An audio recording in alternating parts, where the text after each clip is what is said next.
Doctor G Parameshwar ಅವರ ಒಡೆತನದ ಶಿಕ್ಷಣ ಸಂಸ್ಥೆ ಮೇಲೆ ಜಾರಿ ನಿರ್ದೇಶನಾಲಯ ಇಡಿ ದಾಳಿ ಮಾಡಿರುವ ವಿಚಾರಕ್ಕೆ ಸಂಬಂಧಪಟ್ಟಂತೆ ಜಿ ಪರಮೇಶ್ವರ್ ಮೊದಲ ಪ್ರತಿಕ್ರಿಯೆ ಕೊಟ್ಟಿದ್ದಾರೆ. ಇಡಿ ಅಧಿಕಾರಿಗಳು ದಾಳಿ ಮಾಡಿರುವಂತಹ ವಿಚಾರಕ್ಕೆ ಸಂಬಂಧಪಟ್ಟಂತೆ ಡಾಕ್ಟರ್ ಜಿ ಪರಮೇಶ್ವರ್ ತಮ್ಮ ಮೊದಲ ಪ್ರತಿಕ್ರಿಯೆ ಕೊಟ್ಟಿದ್ದಾರೆ. ಇಡಿ ಅಧಿಕಾರಿಗಳಿಗೆ ತನಿಖೆಗೆ ನಾವು ಸಹಕಾರ ಕೊಟ್ಟಿದ್ದೀವಿ. ಜಾರಿ ನಿರ್ದೇಶನಾಲಯ ದಾಳಿ ಮಾಡಿರುವ ಉದ್ದೇಶ ಬಗ್ಗೆ ನಮಗೆ ಗೊತ್ತಿಲ್ಲ. ಯಾವ ಉದ್ದೇಶ ಇಟ್ಕೊಂಡು ಮಾಡಿದ್ದಾರೆ ಅನ್ನುವಂಥದ್ದು ಗೊತ್ತಿಲ್ಲ. ಏನೇ ಕೇಳಿದರೂ ಅದರ ಬಗ್ಗೆ ಮಾಹಿತಿ ಕೊಡಿ ಅಂತ ನಾನು ಹೇಳಿದ್ದೀನಿ. ಇವತ್ತು ಕೂಡ ಪರಿಶೀಲನೆ ಮುಂದುವರಿತಾ ಇದೆ. ಎಲ್ಲರಿಗೂ ಕಾನೂನು ಒಂದೇ, ಹೀಗಾಗಿ ನಾನು ಕೂಡ ಕಾನೂನನ್ನು ಗೌರವಿಸ್ತೀನಿ. ತನಿಖೆಯಲ್ಲಿ ಏನು ಬರುತ್ತೆ ಅದೇ ಅಂತಿಮ ಅಂತ ಬೆಂಗಳೂರಿನಲ್ಲಿ ಗೃಹ ಸಚಿವರು ಮೊದಲ ಪ್ರತಿಕ್ರಿಯೆ ಕೊಟ್ಟಿದ್ದಾರೆ. ನಾವು ಎಲ್ಲ ರೀತಿಯ ಸಹಕಾರವನ್ನು ಕೂಡ ಇಡಿ ಅಧಿಕಾರಿಗಳಿಗೆ ಕೊಟ್ಟಿದ್ದೇವೆ, ಕೊಡ್ತೇವೆ. ಅದರಲ್ಲಿ ಯಾವುದನ್ನು ಕೂಡ ಮುಚ್ಚಿಡುವಂಥದ್ದು ಯಾವುದೂ ಕೂಡ ಇಲ್ಲ. ಇದು ಒಂದು. ಎರಡನೇದು, ನಾನು ಮೊದಲಿನಿಂದನೂ ಕೂಡ ಕಾನೂನಿಗೆ ಗೌರವ ಕೊಟ್ಟುಕೊಂಡು ಬಂದಿರೋನು. ಕಾನೂನಿಗೆ, ಈ ದೇಶದ ಕಾನೂನು ಎಲ್ಲರಿಗೂ ಒಂದೇ ಕಾನೂನು, ಬೇರೆ ಬೇರೆಯವರಿಗೆ ಬೇರೆ ಬೇರೆ ಕಾನೂನಿಲ್ಲ. ದೊಡ್ಡವ್ರಿಗೊಂದು ಕಾನೂನು, ಸಣ್ಣವರಿಗೊಂದು ಕಾನೂನು, ಆ ರೀತಿ ಕಾನೂನು ಮಾಡಿಲ್ಲ. ಎಲ್ಲರಿಗೂ ಕೂಡ ಕಾನೂನು ಒಂದೇ. ಆ ಕಾನೂನನ್ನು ಗೌರವಿಸ್ತಕ್ಕಂಥವನು ನಾನು. ಆದ್ದರಿಂದ ಯಾವುದೇ ರೀತಿಯ ಸಂದರ್ಭದಲ್ಲೂ ಕೂಡ ಕಾನೂನನ್ನು ನಾನು ಗೌರವಿಸ್ತೇನೆ ಮತ್ತು ಎಲ್ಲ ರೀತಿಯ ಸಹಕಾರವನ್ನು ಕೂಡ ನಮ್ಮ ಸಂಸ್ಥೆ ಮಾಡುತ್ತೆ. ಯಾಕೆಂದರೆ ಇದು ಸಂಸ್ಥೆ ವಿಚಾರ ಆಗಿರೋದ್ರಿಂದ, ಇದು ನಾನು ಒಬ್ಬ ಇಂಡಿವಿಜುವಲ್ ಅಲ್ಲ, ಇದು ಸಂಸ್ಥೆ ವಿಚಾರ ಆಗಿರೋದ್ರಿಂದ ಸಂಸ್ಥೆ ಎಲ್ಲ ಸಹಕಾರವನ್ನು ಕೂಡ ನಾವು ಕೊಡ್ತೇವೆ. ಮುಂದೆ ಅವರು ಏನು ನಮಗೆ ಪ್ರಶ್ನೆಗಳು ಕೇಳ್ತಾರೆ ಅಥವಾ ನಮಗೆ ಏನು ಮ್ಯಾಂಡೇಟ್ ಕೊಡ್ತಾರೆ ಅದೆಲ್ಲದಕ್ಕೂ ಕೂಡ ನಾವು ಸಹಕರಿಸ್ತೇವೆ. ಇಷ್ಟು ವಿಚಾರಗಳನ್ನು ನಾನು ತಮಗೆ ತಿಳಿಸ್ತೇನೆ. ಅಲ್ಲ, ನಮಗೇನು ಯಾವುದು ಕೂಡ ಇನ್ವೆಸ್ಟಿಗೇಷನ್ ನಡೀತಾ ಇದೆ. ಇನ್ವೆಸ್ಟಿಗೇಷನ್ನಲ್ಲಿ ಏನು ಅಂತಿಮವಾಗಿ ಬರುತ್ತೆ ಅದೇ ತಾನೇ ಮುಖ್ಯ. ಅಲ್ಲಿವರೆಗೂ ಸ್ಪೆಕ್ಯುಲೇಷನ್. ಇನ್ನು ಎಐಸಿಸಿ ಅಧ್ಯಕ್ಷ ಮಲ್ಲಿಕಾರ್ಜುನ್ ಖರ್ಗೆ ಅವರು ದಲಿತ ನಾಯಕ ಅಂತ ದಾಳಿ ಮಾಡಿದ್ದಾರೆ ಅಂತ ಹೇಳಿದರು.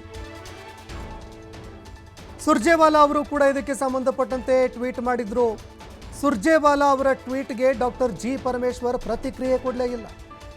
ಈ ಸಂದರ್ಭದಲ್ಲಿ ನಾನು ಏನು ಹೇಳೋದಕ್ಕೂ ಕೂಡ ಹೋಗೋದಿಲ್ಲ. ಜಾತಿ ನೋಡಿಕೊಂಡು ಬರ್ತಾರಾ ಅನ್ನುವಂತಹ ಪ್ರಶ್ನೆ ನನಗೂ ಕೂಡ ಬರುತ್ತೆ. ಸುರ್ಜೇವಾಲಾ ಅವರು ಯಾವ ಅರ್ಥದಲ್ಲಿ ಹೇಳಿದಾರೋ ಗೊತ್ತಿಲ್ಲ. ಶಿಕ್ಷಣ ಸಂಸ್ಥೆ ಪ್ರಾರಂಭ ಮಾಡಿ 68 ವರ್ಷ ಆಗಿದೆ. ನಮ್ಮ ತಂದೆಯವರು ಶುರು ಮಾಡಿದಂತಹ ಸಂಸ್ಥೆಯದು. ಮಲ್ಲಿಕಾರ್ಜುನ್ ಖರ್ಗೆ ಅವರು ಕೂಡ ಇದರಲ್ಲಿ ಅಧ್ಯಕ್ಷರಾಗಿದ್ದರು. ಎಂಜಿನಿಯರಿಂಗ್ ಮೆಡಿಕಲ್ ಕಾಲೇಜು ಮಾಡಿದ್ದೀವಿ. ಇತ್ತೀಚೆಗೆ ಎಂಜಿನಿಯರಿಂಗ್ ಕಾಲೇಜು ಖರೀದಿ ಮಾಡಿದ್ದೀವಿ. ಇದರಲ್ಲಿ ಯಾವುದೇ ಮುಚ್ಚುಮರೆ ಇಲ್ಲ. ಆ ಸಂಸ್ಥೆ ಉಳಿಸಬೇಕು ಅಂತ ನಮಗಿದೆ. ಅದೇ ತಪ್ಪಂದರೆ ಹೇಗೆ ಅಂತ ಪರಮೇಶ್ವರ್ ಅವರು ಪ್ರಶ್ನೆ ಮಾಡಿದ್ದಾರೆ.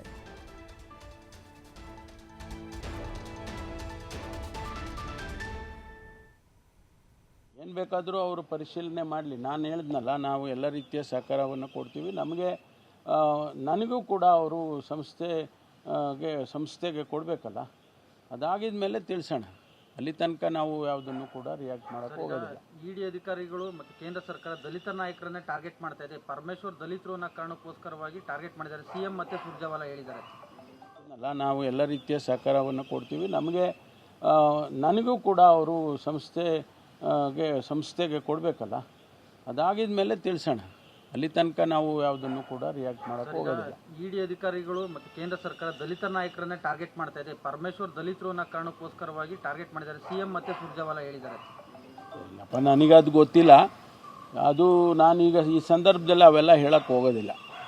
ಯಾಕೆಂದರೆ ಅವರೇನು ಜಾತಿ ನೋಡ್ಕೊಂಡು ಬರ್ತಾರಾ ಅಂತ ಒಂದು ಪ್ರಶ್ನೆ ಬರುತ್ತೆ. ಅದೆಲ್ಲ ಏನು ನಾನು ಅದನ್ನು ಹೇಳೋಕ್ಕೆ ಹೋಗೋದಿಲ್ಲ. ಅವ್ರು ಹೇಳಿದರೆ ಅದು ಅವ್ರು ಯಾವ ಅರ್ಥದಲ್ಲಿ ಹೇಳಿದಾರೋ ಗೊತ್ತಿಲ್ಲ ನನಗೆ. ಯಾಕೆಂದರೆ ಮುಂದಿನ ಮುಖ್ಯಮಂತ್ರಿ ಅಲ್ಲಲ್ಲ, ನಾನೀಗೇನೂ ಹೇಳೋಕ್ಕೆ ಹೋಗೋದಿಲ್ಲ. I will not be able to say anything. ಮುಂದಿನ ಮುಖ್ಯಮಂತ್ರಿ ಲಿಸ್ಟಲ್ಲಿ ತಮ್ಮ ಹೆಸರು ಕೂಡ ಇತ್ತು. ಇದೊಂದು ರೀತಿ ರಾಜಕೀಯ ಪ್ರೇರಿತ ಅನ್ಸಲ್ವಾ ಸರ್ ತಮಗೆ? ನಾನೇನು ಹೇಳೋಕ್ಕೆ ಹೋಗೋದಿಲ್ಲ. ಈಗ ಆರೋಪ ಮಾಡ್ತಾ ಇದ್ದಾರೆ ಅಷ್ಟೇ ತಾನೇ. ಇಲ್ಲ, ನನಗೇನು ಹೇಳಿಲ್ಲ. ನನಗೆ ಸಂಸ್ಥೆ ಸಂಸ್ಥೆಯಲ್ಲೇ ಎಲ್ಲವನ್ನು ವೆರಿಫೈ ಮಾಡಿಕೊಂಡು ಮಾಡ್ತಾ ಇದ್ದಾರೆ. ಇನ್ನೂ ಇದ್ದಾರೆ ಅಲ್ಲೇ, ಅವರು ವೆರಿಫೈ ಮಾಡ್ತಿದ್ದಾರೆ. ಅಲ್ಲ ರೀ, ನಾವು ಒಂದು ಸಂಸ್ಥೆ ಬೆಳೀತಕ್ಕಂಥ ಸಂಸ್ಥೆ, ಇದೇನು ನಮಗೇನು 68 ವರ್ಷ ಆಗಿದೆ ಸಂಸ್ಥೆ ಪ್ರಾರಂಭ ಮಾಡಿ. ನಾವು ಪ್ರೋಗ್ರೆಸ್ ಆಗಬೇಕಲ್ಲ. ನಾವು ಇಂಜಿನಿಯರಿಂಗ್ ಕಾಲೇಜ್ ಮಾಡ್ದೋ, ಮೆಡಿಕಲ್ ಕಾಲೇಜ್ ಮಾಡ್ದೋ, 2 ಮೆಡಿಕಲ್ ಕಾಲೇಜ್ ಮಾಡ್ದೋ, ಆಮೇಲೆ ಇತ್ತೀಚೆಗೆ ಮತ್ತೊಂದು ಇಂಜಿನಿಯರಿಂಗ್ ಕಾಲೇಜು, ಅದು ಅವರು ಪರಿಚಯದವರೇ, ನಮ್ಮ ಶಾಸಕರಾಗಿದ್ದಂಥವರು ಶಫಿ ಅಹಮದ್ ಸಾಹೇಬರು, ಅವರು ಮುಚ್ಚುವ ಸ್ಥಿತಿಗೆ ಬಂದಿತ್ತು.